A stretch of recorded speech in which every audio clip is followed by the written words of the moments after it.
So, you have found it. The one house you think is perfect. The pictures are great, the neighborhood is a dream, and you can already picture where your couch is going to go. You are ready to write that offer. But hang on, stop. The offer you are about to write could be a massive financial mistake. Before you sign on the dotted line, I'm going to show you the hidden pre-offer traps that can cost you thousands, weaken your position, and quietly destroy your negotiation power before you even realize what's happening. For years, I have been right in the thick of it, helping buyers navigate this process in all kind of markets, hot, slow, and everything in between. And here is what most people don't realize. In a more balanced or stable market, the markets just look different. You don't always lose the house, instead you overpay. You can accept bad terms. You walk into deals with hidden risk, and those mistakes follow you long after closing. The excitement of finding the one house you think is perfect gives you tunnel vision, and it's way too easy to walk straight into traps you didn't even know were there. This video is your edge. We are going to break down the 8 most important pre-offer mistakes so you can move like a smart, strategic buyer instead of reacting emotionally. And hey, please help us grow this channel by subscribing and liking and sharing this video with someone who you know will be helpful in buying their next home. And don't forget to hit the bell icon for the future notification. Alright, let's get back to the topic. The first mistake is falling in love with the house before you have fully prepared your financing. In today's market, you might not get instantly rejected without a pre-approval, but you lose something just as important: leverage. When you are not fully pre-approved, you hesitate, you second guess, you move slower than other buyers.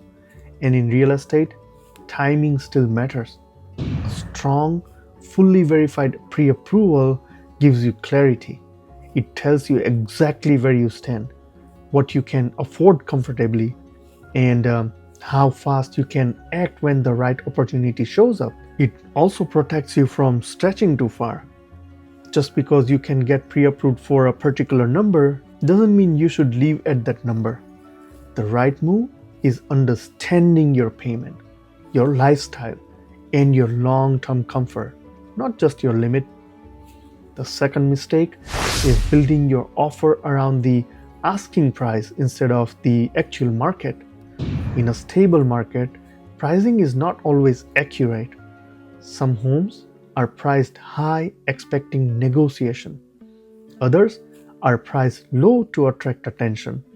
And some sit because the market simply doesn't agree with the number. If you rely on the list price alone, you lose control of the negotiation before it even starts. The real power comes from understanding comparable sales, how long homes are sitting, and how pricing trends are moving in that specific neighborhood. When you make an offer backed by data, you're not guessing, you're positioning. And that allows you to negotiate with confidence instead of emotion. The third mistake is ignoring what's under the surface. In a fast market, buyers used to skip inspections to win.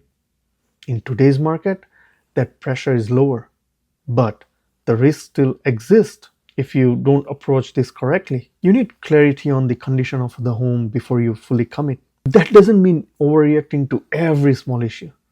It means understanding the big picture, structure, systems, and potential future costs. When you know what you are walking into, you gain leverage.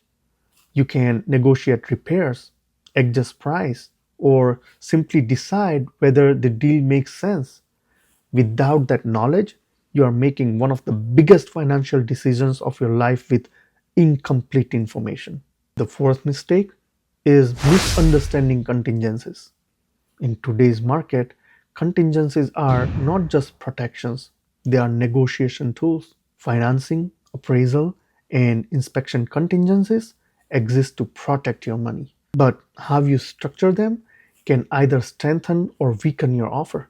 Being overly aggressive and removing protections exposes you to unnecessary risk. Being overly cautious can make your offer less attractive. The goal is balance. Protect yourself while still presenting a clean, confident offer. Smart buyers don't blindly remove contingencies, they understand them, structure them, and use them strategically. The next mistake is mishandling earnest money. This is more than just a deposit, it's a signal. Too little, and you look uncertain. Too much, without understanding the terms, and you increase your risk. In a stable market, earnest money becomes part of your negotiation strategy. It shows commitment, but it should always be aligned with your contingencies and your confidence in the deal. It's not about throwing the money at the seller, it's about showing strength while staying protected. Another mistake that quietly hurts buyers is overcomplicating the offer. When you are buying a home, it's natural to want everything exactly the way you want it. But the more conditions, requests, and small details you add up front, the more friction you create. Sellers are not just evaluating price, they are evaluating simplicity. A clean, well structured offer often wins over a slightly higher but complicated one. Focus on what actually matters: price, timeline, key protections. The rest can be handled or adjusted after inspections. The next very crucial mistake is not taking the seller's disclosure seriously. This is one of the most overlooked parts of the process. That document tells you what has happened in the home, the past issues, repairs, and unknown conditions. It's not just paperwork, it's insight. When you read it carefully, ask questions, and connect with your inspection, you start seeing the full picture. When you ignore it, you are making assumptions, and assumptions are expensive in real estate. The final mistake is revealing your maximum too early. Just because you are approved for a certain amount doesn't mean you should lead with it. Negotiation still exists in this market. And if you start at your limit, you remove your flexibility. A strong strategy is knowing your ceiling, but not showing it. Start with a data backed offer. Leave room to adjust and move strategically based on how the seller responds. If you want help navigating this the right way, or you need the guidance for buying, selling, or investing in real estate, the links to connect with me directly and for referral support anywhere in the country are in the description below. Also, check out the free buyer and seller resources link in the description. You found the house? The excitement is real. But as we have just seen, the road from dream house to my house is filled with traps for anyone who isn't prepared. Alright, let's recap the big 8 traps to avoid. The pre approval pitfall. Be fully prepared before you start making moves. The blind offer. Base your price on real data, not just the list price. The what under the hood. Gamble. Understand the condition before you commit.